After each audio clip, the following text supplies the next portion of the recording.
မင်္ဂလာပါ IT ဟုတ်ကွန်ပျူတာသင်တန်းမှာကြိုဆိုပါရစေဒီကနေ့ပြပြပေးခြင်းနဲ့အကြောင်းအရာလေးကတော့ VLOOKUP function အကြောင်းလေးပဲဖြစ်ပါတယ်သူက VLOOKUP function တော့အသုံးမများပါဘူးဒါပေမဲ့သူတို့မှာ function တစ်ခုအနေနဲ့ပါနေတဲ့အတွက်ကြောင့်မို့လို့ပြပြပေးခြင်းဖြစ်ပါတယ်VLOOKUP vertically VLOOKUP ကတော့သူက vertically lookup ဆိုချင်တာပေါ့နော် data တွေကိုသူတစ်ချက်လက်တွေ့ဆိုဘေးတိုက်ရှာသွားတာဒီ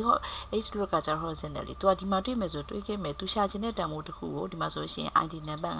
53 ID နံပါတ်53ကိုလိုက်ရှာမယ်ဒါတွေးခဲ့ပြီဆိုဒီ ID နံပါတ်53ရဲ့သူက out ကိုဒီတစ်တိုင်းထဲမှာပြန်ဆင်းပြီးတော့မှဘယ်နှ row အရေးအတွက် row အရေးအတွက်မြောက်ဘနောက်ကတန်ဖိုးဆွဲထုတ်မှလဲဆိုပြီးတော့မှရှာတာပါ lookup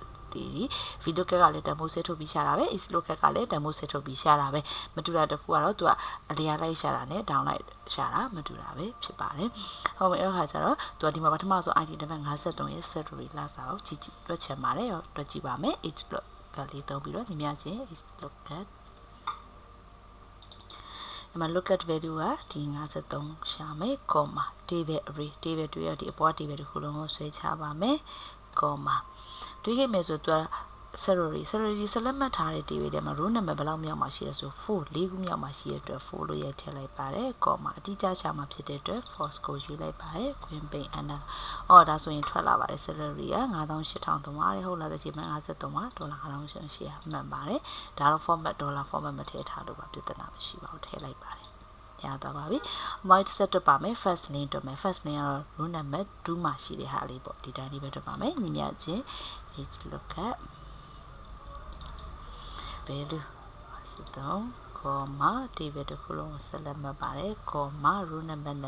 2တန်မိုးရှာမယ်တိကျရှာမှာဖြစ်တဲ့အတွက် false လေးကိုရွေးလိုက်ပါတယ်ဒါဆိုရင်သူက Jessica တဲ့53က Jessica မှန်ပါတယ်ထပ်ရှာမယ်ဒီက last name ကိုရှာ row number 3ရဟာကိုရှာပါမယ်ညီမချင်း HLOOKUP လေးနဲ့ပြန်ရှာပါမယ် lookup value ကိုဆက်လက်မှတ်ပါတယ် table တစ်ခုလုံးကိုဆက်လက်မှတ်တယ် comma row number row index number row number 3ကဟာကိုမှာ comma အတိအကျရှာမှာဖြစ်တဲ့အတွက် false နဲ့တွက်ပါတယ်ဒါဆိုလို့ရှိရင်တော့ Jessica Walker လို့ထွက်သွားပါမှန်ပါပါတယ်အဲ့တော့HLOOKUP လေးကကြတော့ဒီတိုင်းရဲ့အထိတ်ဆုံးမှာလိုက်ရှာတွေးခဲ့ဆိုသူ့ရဲ့ဒီဇိုင်းလုံးမှာရှိတဲ့မှာဘယ်နှ row ရေတော့တမိုးဆွဲထုတ်မလဲဆိုပြီးမှဆွဲထုတ်တာဖြစ်ပါတယ်အားလုံးပဲနားလည်လိမ့်မယ်လို့ထင်ပါတယ်နားမလည်ရင်ဒီဗီဒီယိုလေးကိုတစ်ခေါက်ပြန်ပြီးကြည့်ပေးပါကျေးဇူးတင်ပါတယ်